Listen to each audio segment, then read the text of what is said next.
मुझे एहसास हो चुका है कि प्यार सिर्फ किया जाता है। एक सवाल मेरे दिमाग में घूम रहा है जिसका जवाब मुझे नहीं मिल रहा है। एक बाप होने के नाते मुझे अपने बेटे को अमन का सबक सिखाना चाहिए था, लेकिन मैं उसे नफरत का पाठ पढ़ाता रहा। पता नहीं तुम्हारे पास कितनी हिम्मत जुटा के मैं आया था, लेकिन राहुल का सामना करने की हिम्मत नहीं है मुझमें। बस इतना याद रखो कि आने वाली जिंदगी में नफरत के लिए कोई जगह नहीं। मैं तुम्हारा पिता तो नहीं, पर मैंने हमेशा तुम्हें अपना ही बेटा समझा है।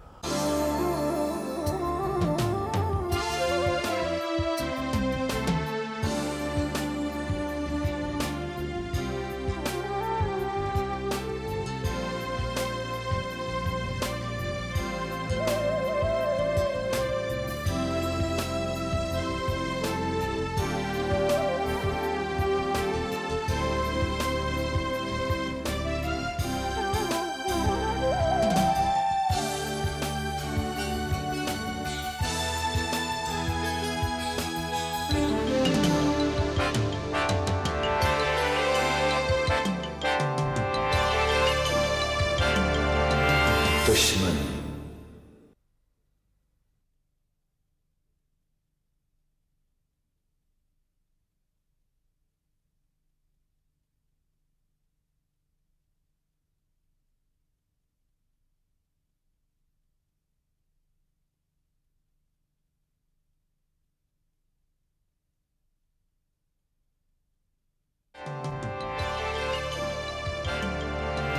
दुश्मन।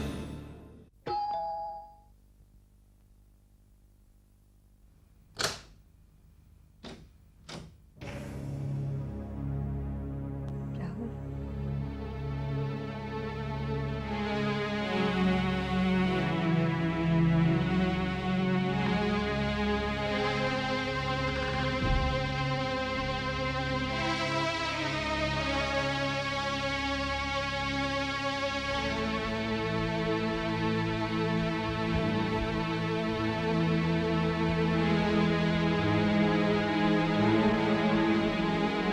मैं आप लोगों से कुछ कहना चाहता हूँ।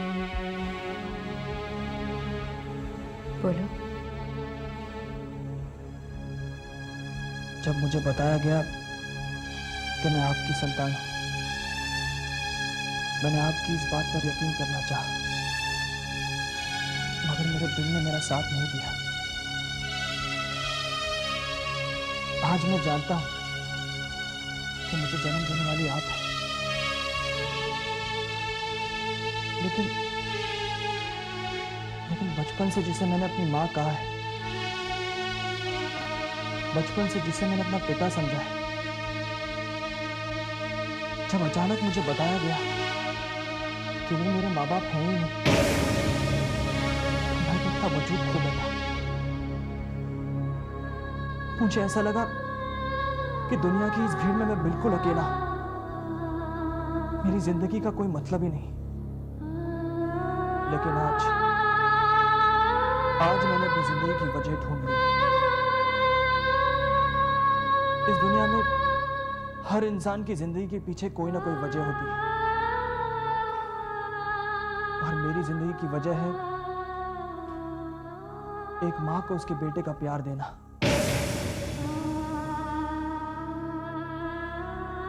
उस माँ को जिसने मुझे पाला, मुझे जिंदगी की हर खुशी दी। जिस तरह हम इस बात को झुठला नहीं सकते कि मेरा जन्म आप लोगों की देन है, उसी तरह यह भी सच है कि मेरी पहचान उन्हीं माँ बाप की देन है जिन्होंने मेरी परवरिश की। इसीलिए औलाद तो मैं हमेशा आप ही की रहूंगा, लेकिन बेटा मैं राजदान परिवार का ही हूं और हमेशा रहूंगा।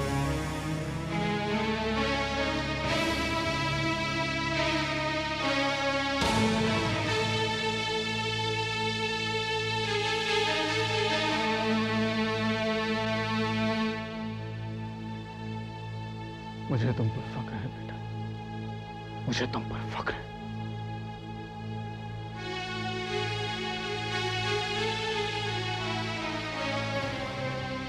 राहुल, तुम्हें जन्म देकर मेरा जीवन सफल हो गया। आज फिर से जिंदगी ने मुझे वहीं लाकर खड़ा कर दिया जहां आज से 25 साल पहले खड़ा था। उस दिन मैं रश्मि को सच नहीं बता सका और उसकी गोद में किसी और का बच्चा लाकर रख दिया। इस एक गलती ने कई जिंदगियां बर्बाद की, लेकिन आज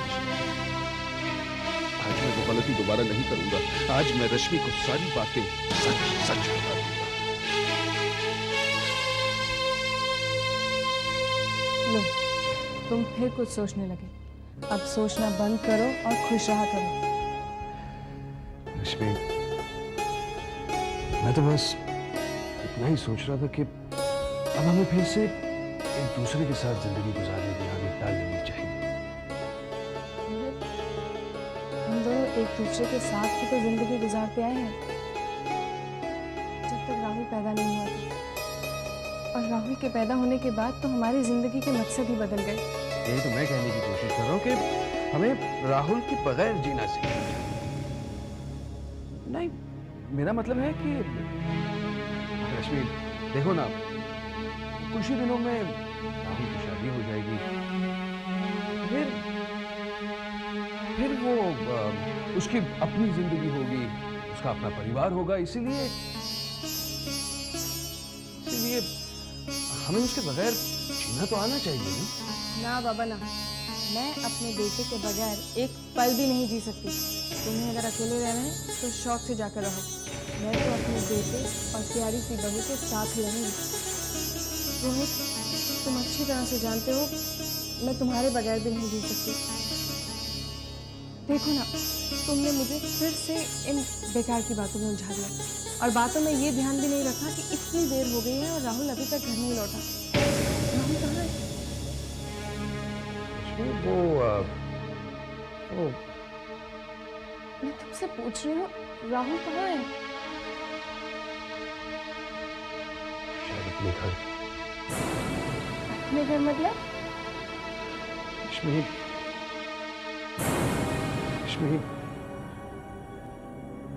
राहुल सुजाता का बेटा है। हाँ रश्मि,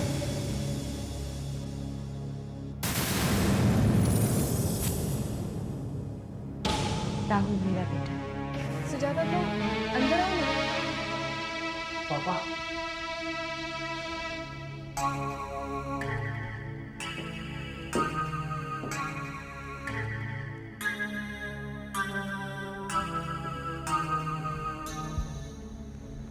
बेटे, पापा, आप मम्मी को कुछ मत बोलिएगा।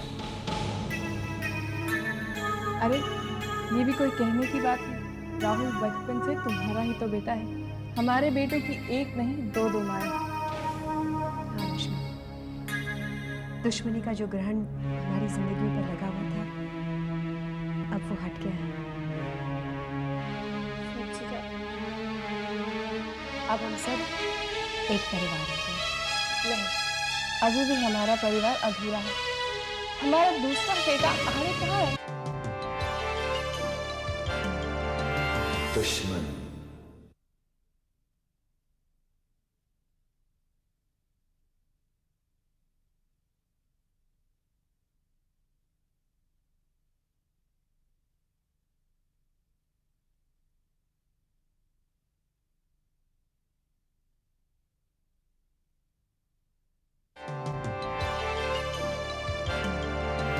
दुश्मन।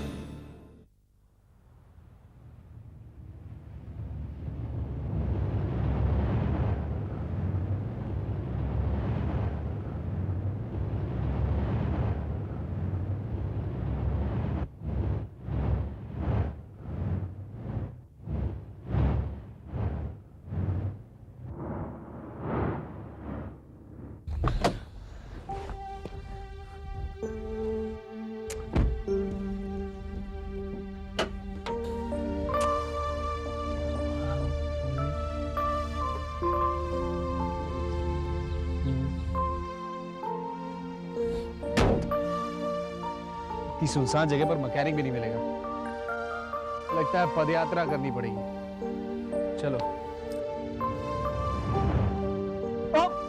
Sorry sorry. एक्सक्यूज मी, जी एनी प्रॉब्लम? हाँ मैम, एक्चुअली ऐसी जगह यहाँ कोई मैकेनिक नहीं मिला, मेरी गाड़ी खराब हो गई तो आप चाहते हैं कि मैं आपको लिफ्ट दूं? दैट्स अगेन गुड, अगर मिल जाए तो बहुत अच्छा होगा। प्लीज। थैंक्स।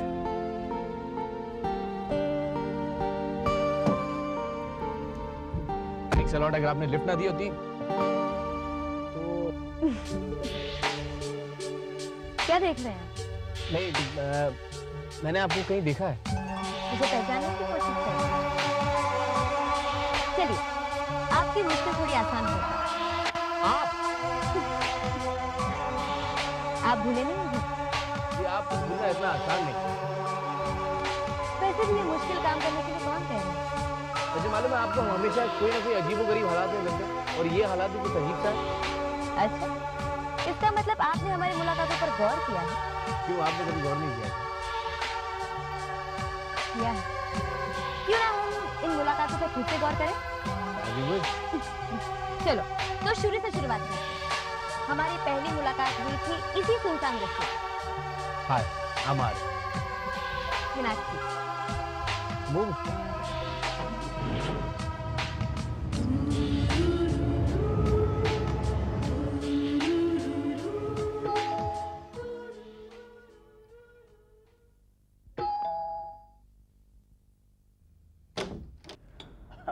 आइए आइए।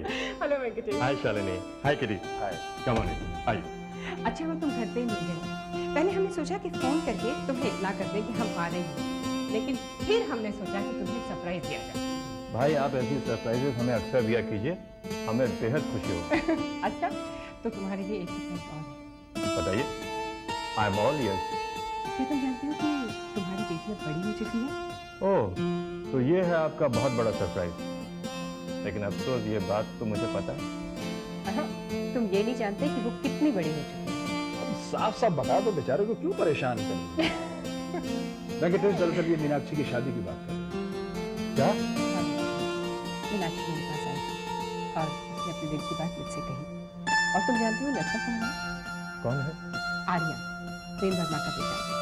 मैं तो पहले से जानती थी कि मीनाक्षी उसे बहुत पसंद करती है, लेकिन अब मीनाक्षी की बातों से मुझे ये लग रहा है कि आर्या भी उसे पसंद करने लगा है। लेकिन मीनाक्षी ने मुझसे ये बात अभी तक कही क्यों नहीं?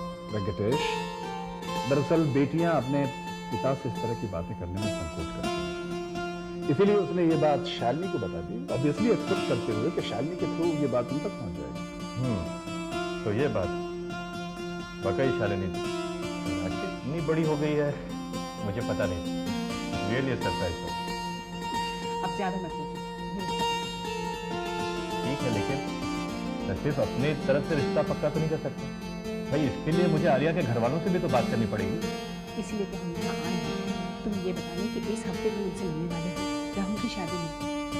वही मीनाक्षी की शादी की बात मुझे पता चली।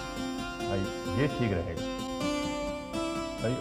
अब आप लोगों को अपनी इस खबर पर मुंह मीठा कर ही लेना चाहिए। बिल्कुल। आज तो रसगुल्ला। ठीक।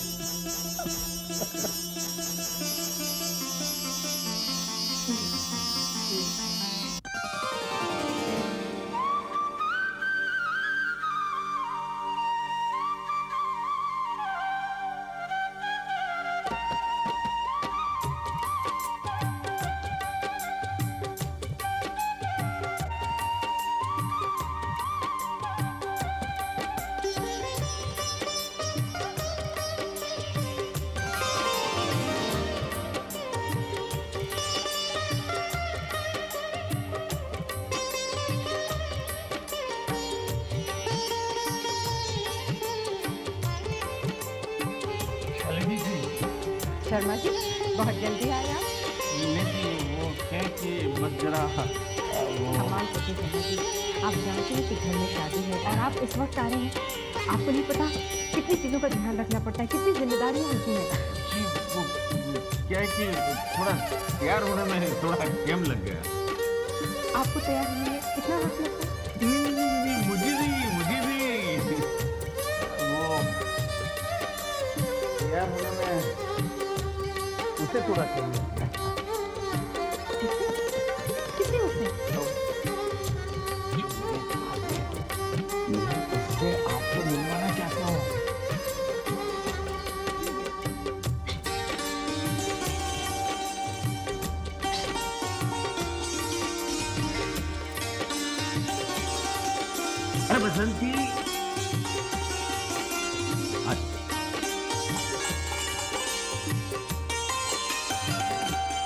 पसंद की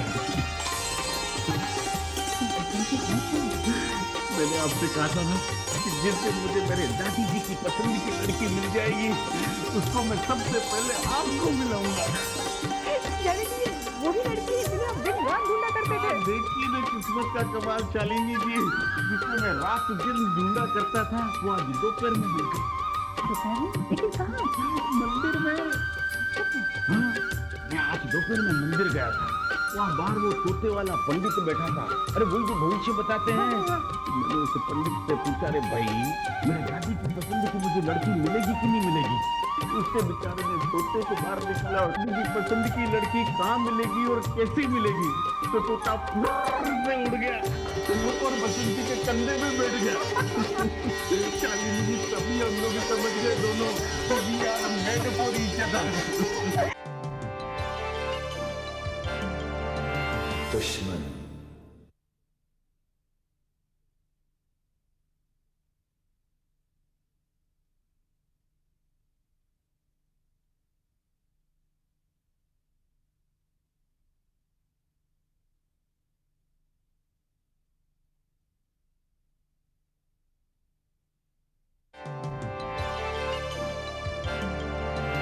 दुश्मन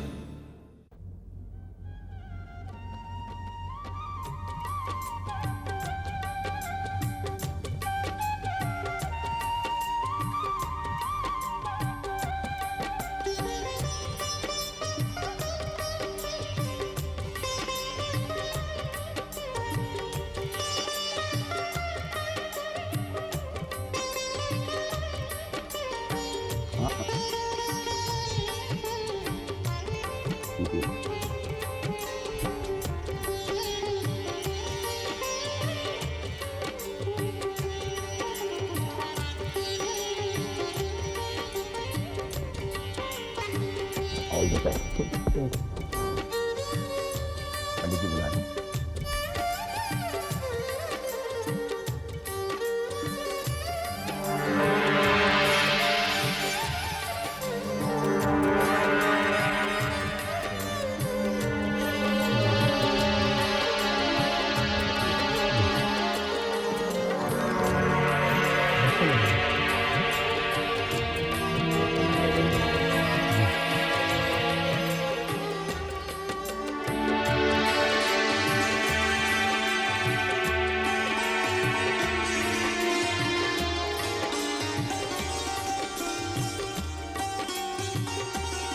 जो आदमी से बात करना था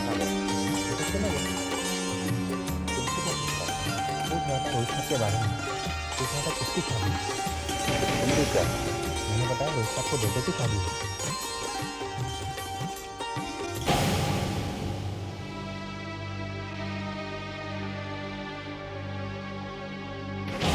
जेल से छूट गया है। नमः स्वाहा, ओम आकाश देवताय नमः स्वाहा, ओम वरुण देवताय नमः स्वाहा, ओम तत्लक्ष्मी देवे नमः। सर्वमंगल सर्वार्थ साधिके शरणे त्र्यंबके गौरी नारायणी नमस्ते। देव माता च पिता त्वमेव त्वमेव बन्धुश्च त्वमेव त्वमेव विद्या गौरं त्वमेव सर्वं वन्दे देवा। गुरुर्ब्रह्मा गुरुर्विष्णु गुरुर्देवो महेश्वरा, गुरु साक्षात् परब्रह्म तस्मै श्री गुरुवे नमः। सर्वमंगल मांगल्ये शिवे सर्वार्थ साधिके शरणे त्र्यंबके गौरी नारायणी नमस्ते। या देवी सर्वभूते शक्तिरूपेण संस्थिता, नमस्तस्यै नमस्तस्यै नमस्तस्यै नमो नमः। इंद्रियाणामधिशास्त्री भूतानां साकलेषु भूतेष्वपि सर्वमंगल मांगल्ये शिवे सर्वार्थ साधिके शरणे त्र्यंबके गौरी नारायणी नमस्ते। शक्तिरूपेण संस्थिता, नमस्तस्यै नमस्तस्यै नमस्तस्यै नमो नमः।